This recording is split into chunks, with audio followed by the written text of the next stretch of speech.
एक बार की बात है, एक छोटे से शहर में राजू नाम का एक आदमी रहता था, जिसने अपनी खुद की पिज्जा की दुकान खोलने का सपना देखा था। उन्हें हमेशा से खाना पकाने का शौक था और स्वादिष्ट पिज्जा बनाने की उनमें विशेष प्रतिभा थी। हालांकि उनके पास अपने सपने को हकीकत में बदलने के लिए संसाधनों और वित्तीय सहायता की कमी थी। राजू ने एक स्थानीय पिज्जा श्रृंखला के लिए डिलीवरी बॉय के रूप में अथक परिश्रम किया। अनेक चुनौतियों और असफलताओं का सामना करने के बावजूद उन्होंने अपने सपने को कभी टूटने नहीं दिया। उनके दृढ़ संकल्प और अटूट भावना ने एक प्रसिद्ध शेफ का ध्यान आकर्षित किया, जिन्होंने उन्हें सलाह देने की पेशकश की। शेफ के मार्गदर्शन से राजू ने अपने कौशल को निखारा और उत्तम पिज्जा बनाने की कला सीखी। अपने नए ज्ञान और जुनून से लैस राजू ने अपना खुद का पिज्जा व्यवसाय शुरू करने का फैसला किया। उन्होंने कोने में एक छोटी सी दुकान किराए पर ली और उसका नाम राजू पिज्जा पैराडाइज रखा। शुरुआती दिन कठिन थे, केवल कुछ ही ग्राहक थे, लेकिन राजू ने कभी उम्मीद नहीं खोई। वह जानता था कि अधिक ग्राहकों को आकर्षित करने के लिए उसे कुछ अनोखा चाहिए, कुछ ऐसा जो उसके पिज्जा को बाकियों से अलग दिखाए। इसलिए उन्होंने पारंपरिक व्यंजनों को अपने रचनात्मक ट्विस्ट के साथ जोड़ते हुए विभिन्न स्वादों और टॉपिंग के साथ प्रयोग किया। राजू के पिज्जा ने जल्द ही अपने अभिनव संयोजन और मुंह में पानी ला देने वाले स्वाद के लिए लोकप्रियता हासिल कर ली।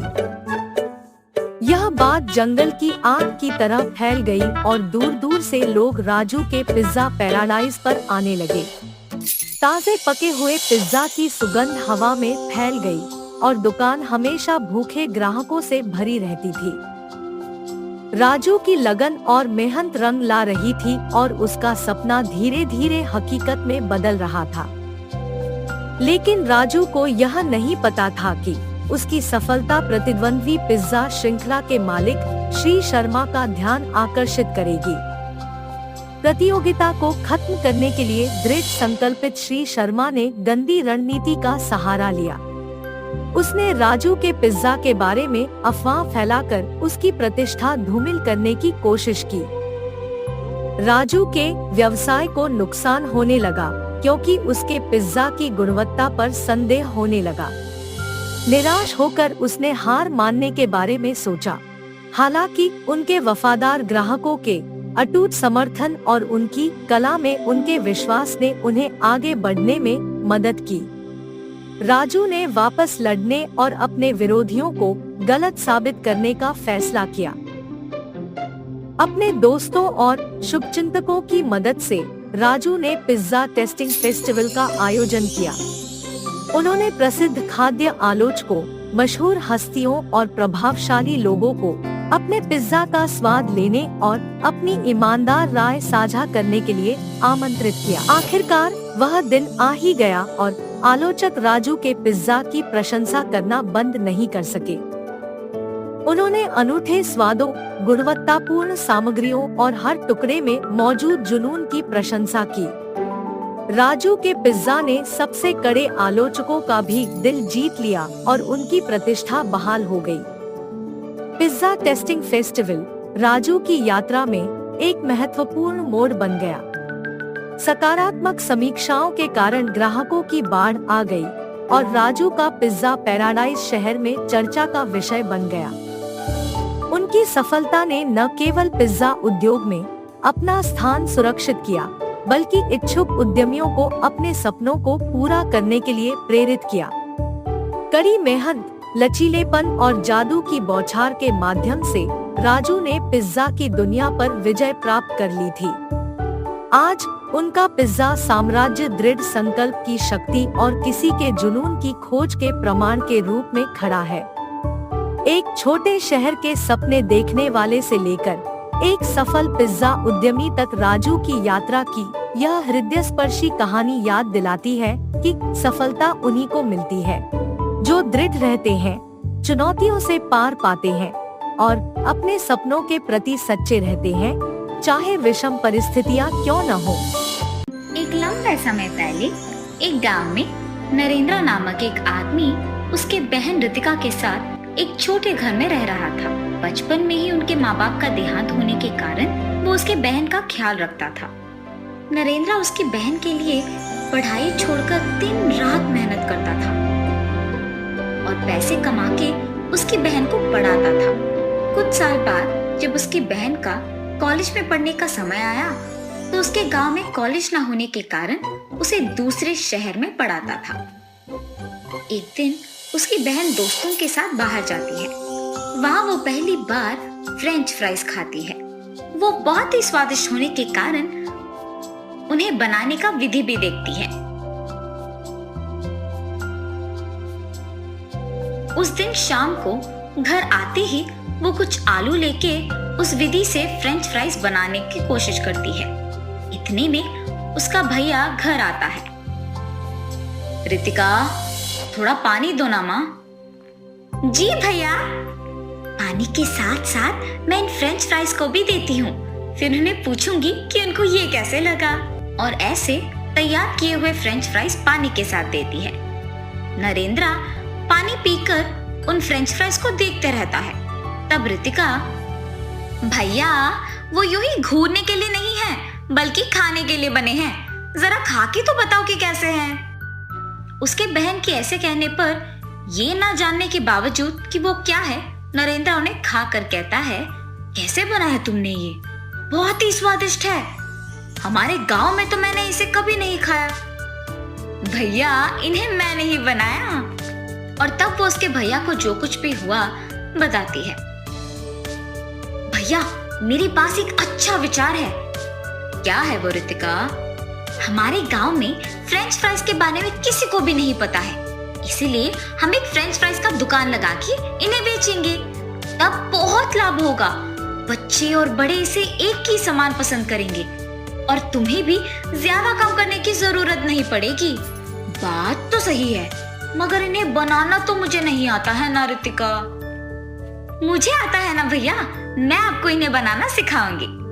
ठीक है माँ।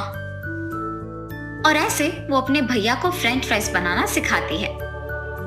मुझे तो इन्हें बना के बेचना पसंद ही नहीं है, पर मेरे बहन के खातिर मैं ये करूंगा, तब उसे बहुत खुशी होगी। बेटा इन्हें बनाना तो बड़ा आसान है और हमारे गांव में भी आलू का दाम कम है। ये सब मैं तुम्हारे ही लिए कर रहा हूँ। ये कह के नरेंद्र आलू को खरीद के एक नया दुकान लगा के फ्रेंच फ्राइज बना के उन्हें बेचने लगता है। उसी तरफ जाते हुए सारे लोग फ्रेंच फ्राइज का एक नया दुकान दिखने पर वहीं जाकर खरीदने लगते हैं और उन्हें बहुत पसंद करते हैं। अंकल ये फ्रेंच फ्राइज तो बहुत ही स्वादिष्ट है। ये बच्चों के लिए ही नहीं बल्कि बड़ों के लिए भी मनपसंद बन गए हैं अब। अब तक तो हमारे गांव में इन्हें किसी ने नहीं बेचा। ये बहुत ही स्वादिष्ट है। ऐसे उसकी प्रशंसा करते हुए सभी खाते थे। कुछ साल में ही नरेंद्र का फ्रेंच फ्राइज व्यापार बहुत प्रसिद्ध होता है और वो बहुत सफल भी होता है। फ्रेंच फ्राइज को बनाने के लिए भी उसके नीचे कुछ लोगों को काम पे लगाता है। नरेंद्र को बहुत कम समय में व्यापार में इतना सफल होना देख गांव के लोग आश्चर्यचकित रह जाते हैं। नरेंद्र के बगल वाले दुकान का मालिक वंशी था। उसे हमेशा उसके व्यापार से ज्यादा नरेंद्र के व्यापार का विकास होना देख जलन होता था। इसके सफलता को ऐसे देखने से कुछ नहीं होने वाला, उसके दुकान को ही गायब कर देना होगा। हाँ। ये फैसला करके उस रात को सबके सो जाने के बाद वंशी नरेंद्र के दुकान को गायब कर देता है। नरेंद्र जब सुबह उठ के उसके दुकान की ओर जाता है तो उसे वहां कुछ नहीं दिखाई देने पर वो हैरान हो जाता है। अड़ोस पड़ोस के लोगों को पूछने पर भी उन्हें कुछ नहीं पता होने पर वो कुछ नहीं कह पाते हैं और नरेंद्र निराश होके वापस उसके घर लौटता है।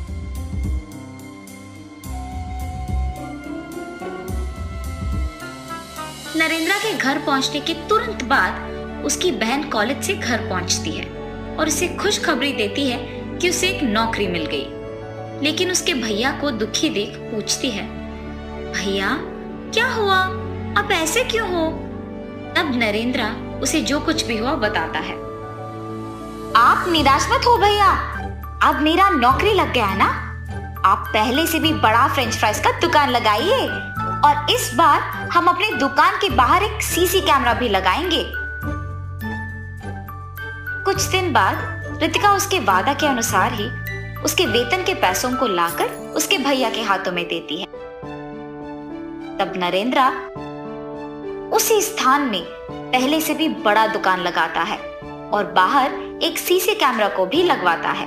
उसका दुकान प्रसिद्ध होने के कारण सभी वापस उसी के दुकान आने लगते हैं और वही फ्रेंच फ्राइज खरीदते हैं। ये देख वंशी वापस उसके व्यापार को छोड़कर नरेंद्र के व्यापार के बारे में दुखी होता है। मैंने हमेशा नरेंद्र के व्यापार और उसकी उन्नति को देख रोया है, पर खुद के व्यापार पर कभी ध्यान नहीं दिया मैंने। अगर दिया होता तो आज मेरे व्यापार के साथ साथ मेरा भी सेहत ठीक होता, मैं से बीमार नहीं पड़ जाता। ये सोचते हुए दुखी होता है। इस तरफ नरेंद्र उसके बहन का कहा मानते हुए उसका व्यापार अच्छे से चलाता है। रितिका भी उसके भैया की इस नाम को देख बहुत खुश होती है और वो उसका नौकरी करते हुए अपने भाई के दुकान का भी ख्याल रखती है। ऐसे ही वो दोनों भाई बहन मेहनत करते हुए खुशी से जीते हैं। एक समय की बात है, मोहन और पद्मावती नाम के दो भाई बहन रहते थे। मोहन बड़ी पढ़ाई कर कर बड़े शहर में अपने बीबी बच्चों के साथ रहता था, पर पद्मावती जिस शहर में पढ़ाई की उसी शहर के जान पहचान के एक लड़के रघु से शादी करके वहां पर बस गई। पद्मावती के पास सुंदरता के साथ साथ कई गुण थे। वो अपने पति के साथ सम्मान मेहनत करती। पद्मावती घर पे बहुत मेहनत से समोसे बनाती और उसका पति रघु उस समोसों को टोकरी में डाल के अपनी साइकिल पे रख के गांव में बेचा करता था। समोसे समोसे।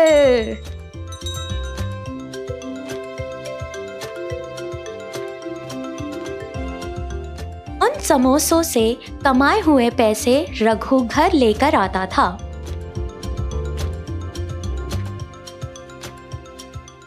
उस तरह 6 साल गुजर गए। उन 6 सालों में पद्मावती को 3 बच्चे हुए, 2 लड़की और 1 लड़का। अपने तीनों बच्चों की भविष्य को दृष्टि में रखते हुए पद्मावती और रघु बहुत मेहनत से काम किया करते थे। पद्मावती के समोसे उस गांव में बहुत मशहूर थे।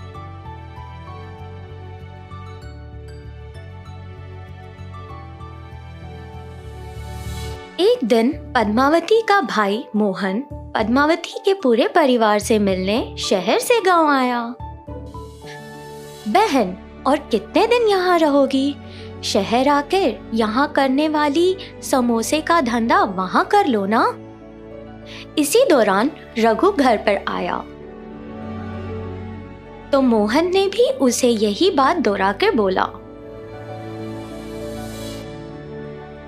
अगर बच्चों का भविष्य शहर में अच्छा रहेगा तो हम जरूर आएंगे जीजा जी। जिस जगह पर बहुत ज्यादा लोग नौकरी करने आते हैं वहां पर अपने समोसे का धंधा शुरू करो।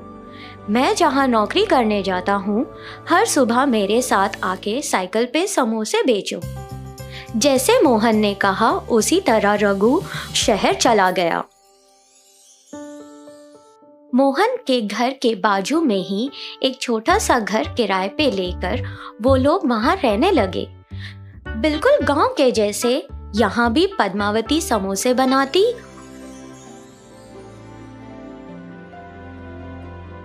और रघु उन्हें साइकिल पर रखकर मोहन के साथ नौकरी करने के जगह जाके समोसे बेचना शुरू किया। हर दिन मोहन नौकरी पे जाता और पैसे कमा कर लेकर आता। वैसे ही रघु भी समोसे बेचकर हर दिन पैसे कमाकर घर लेकर आता था। पद्मावती के हाथों से बनाए हुए समोसे शहर वालों को भी बड़े स्वादिष्ट लगते थे। हर दिन रघु जितने समोसे लेकर जाता वो सारे समोसे बिक जाते। इस तरह उन बेचे हुए समोसों के पैसों से रघु ने एक छोटा सा समोसे का ठेला खरीद लिया और गरम गरम समोसे वहीं पे बनाना शुरू कर दिया। एक तरफ पद्मावती गरम गरम समोसे बनाती थी और दूसरी ही तरफ रघु उन समोसों को बेचा करता था। अब तो पहले से ज्यादा कमाई होने लगी थी। जिस तरह पद्मावती और रघु पूरी लगन से कमाई करते थे, उनकी मेहनत के वजह से जिस जगह पर वो छोटे से साइकिल से अपना धंधा शुरू किया, उसी जगह एक छोटी सी ठेला खरीदने के बाद एक बड़ा ठेला भी खरीदा और उसके बाद उन्होंने 2 लोगों को भी वहाँ पर काम पे रखा। इसी तरह उनके समोसे का धंधा बहुत अच्छा चला, लेकिन इतने सारे ग्राहक बढ़ गए कि समोसे खत्म होने की वजह से उनमें से काफी ग्राहक निराश होकर वहां से लौटने लगे। पद्मावती और रघु के दिन रात के मेहनत के वजह से अब वो जगह समोसा सेंटर के नाम से मशहूर होने लगी। कुछ दिनों के बाद उन्होंने 10 और काम करने वालों को रख लिया, साथ ही साथ 30 ग्राहकों के बैठने के लायक जगह भी बना ली दुकान में। जैसे समय बीतता गया वैसे पद्मावती के भी बच्चे बड़े होने लगे। मोहन भी रघु के जैसे बढ़ता गया और अच्छी आमदनी कमाने लगा। एक दिन नौकरी खत्म करके मोहन घर लौट जा रहा था। तभी उसने पद्मावती और रघु का समोसा सेंटर देखा और वहां गया। मेरी दी हुई सलाह के वजह से ही तुम लोग इतनी सफलता पाए हो। मैं तुम लोगों को एक और सलाह देता हूँ, सुनो। वो क्या सलाह है भैया? मैं 10 सालों से देख रहा हूँ रघु इतने सारे लोगों को समोसा सेंटर में संभालता है। उसे देखकर मैं आश्चर्यचकित हूँ। रघु मैनेजर के पोस्ट के लिए एकदम सही रहेगा। मेरे जैसा बड़ा जॉब, मेरे जैसा बड़ा नाम, अगर काम पसंद आए तो इनाम। यहाँ हर दिन रघु अपने हुनर और समय को बर्बाद कर रहा है। ये क्या भैया? हम सोच रहे थे आपके काम से हमारा काम बहुत ज्यादा बेहतर है। ऐसा क्यों? क्योंकि 10 साल पहले एक साइकिल स्टैंड के ऊपर एक छोटी सी टोकरी के अंदर हम समोसे बेचा करते थे। उसी दौरान आपकी भी नौकरी लगी थी, लेकिन उस दिनों हम रोज 800 रुपए कमाया करते थे और आपकी महीने की तनख्वाह 10,000 थी। इन 10 सालों में बहुत कुछ बदल गया है। अब हम एक बहुत बड़े समोसे की दुकान के मालिक हैं। इस पूरे एरिया में बहुत मशहूर है। आप इन 10 सालों में मैनेजर बने, जिसके वजह से आपकी महीने की तनख्वाह 1 लाख हो गई है और हमारी 1 लाख से भी ज्यादा आमदनी है। हमने अपने बच्चों के भविष्य के लिए जो भी किया सब सही किया भैया। भविष्य के लिए? वो कैसे? जीजाजी, हमने बहुत कम पैसों से अपना धंधा शुरू किया था। हमारे बच्चों को हमने जिस तरह मेहनत की उस तरह मेहनत की जरूरत नहीं है। एक दिन मेरा बेटा इस समोसे का ध्यान रखेगा और संभालेगा, पूरी तरह से बने हुए बिजनेस को आगे बढ़ाएगा। आपके बच्चों को वापस शुरुआत से मेहनत करनी पड़ेगी। हमारी तरह आपके बच्चे सीधे आपके दर्जे पर नहीं बैठ सकते। आपके कंपनी के मालिक के बच्चे उस दर्जे पर बैठ सकते हैं, पर आपके बच्चे आपके दर्जे पर आते आते उन्हें बहुत मेहनत करनी पड़ेगी। अब बोलो जीजा जी, कौन किसका हुनर और समय बर्बाद कर रहा है? इन सारी बातों को सुन के मोहन को भी लगा कि जो पद्मावती और रघु बोल रहे हैं वो एकदम सही है। वो चुपचाप सोचते हुए वहां से चला गया। पद्मावती और रघु ने अपने दोनों बेटियों की शादी कर दी और अपने बेटे को समोसा सेंटर का धंधा सौंप दिया। पद्मावती के लड़के को बहुत मेहनत से काम करता हुआ देखकर और अच्छा नाम कमाते हुए देखकर मोहन ने अपनी बेटी को उससे शादी करने का फैसला किया और यह सोचकर रघु और पद्मावती से पूछा, जिसके लिए सब लोग खुशी खुशी मान गए।